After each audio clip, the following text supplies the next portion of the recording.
at sa masisipag at magagaling ng mga guro ng paaralang elementarya ng Mapalaksyaw. Sa pangunguna ng ating punong guro na si Madam Milagros H. Santillan at sa ating butihing District Supervisor na si Ma'am Angelina S. Malyari, magandang hapon po sa inyong lahat. Isang karangalan para sa akin ang magsalita sa inyong harapan. Ngayong araw na ito ay ang ating tanda ng pagtatapos sa paglalakbay sa ating buhay elementarya at sa pagbukas ng panibagong pahina sa pagtungtong sa panibagong antas. Ika nga nila, the first step has been successful. If the roots of education is bitter, but the fruit it bears is very sweet. Ang tanong ay handa na ba tayo? Ang tema ngayong taon na ito ay mag-aaral ng K-12 handa sa hamon ng buhay. Sabi ng ating kalihim sa edukasyon na si Leonor M. Briones, if a man wants to learn, he can learn all he wants.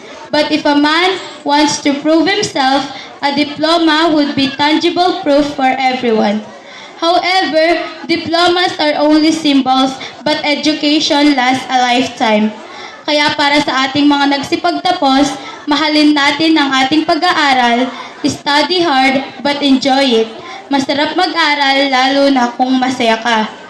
Sabi nga ng ating pambansang bayani na si Dr. Jose Rizal, tayo raw ang pag-asa ng ating bayan.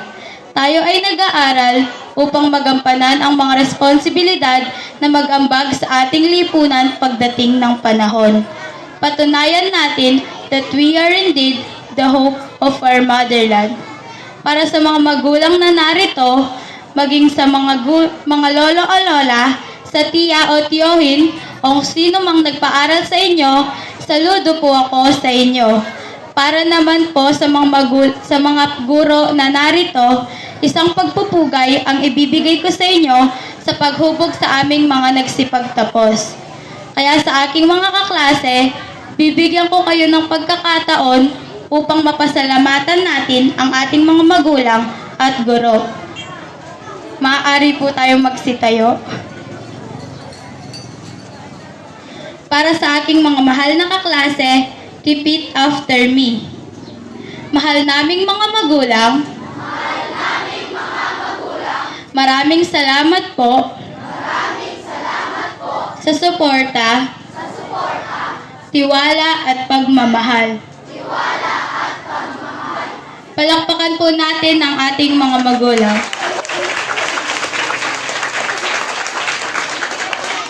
Manatili po tayong nakatayo upang pasalamatan natin ang ating mga guro. Again, repeat after me. Maraming salamat po sa walang sawang pagtuturo at sa paghubog sa amin upang maunawaan namin ang aming mundong ginagalawan. At maraming salamat po sa pasensya at pagtsatsaga. Palakpakan po natin ang ating mga guro. Maaari na kayong magsiupo. Maraming salamat. Alam ko, pagkatapos ng okasyon na ito, ay may kanya-kanya na tayong landas. Ang masasabi ko lang ay mangarap ka. Believe, maniwala ka sa iyong pangarap. Believe that it can really happen. Huwag mong sabihin na baka hindi mo kayanin. Kung kaya nila, kaya rin natin. Hindi dapat tayo puro nga para hindi ngawa ang resulta. Mas mabuting gagawa ka upang ang resulta ay magara. Focus on the things you want to accomplish and not on what you think you can't do. Always think positive. Think success. Ang umaayaw ay di nagwawagi. Ang nagwawagi ay di umaayaw. Maraming salamat, binabati ko kayo at mabuhay tayong lahat. Maraming salamat, Jenny.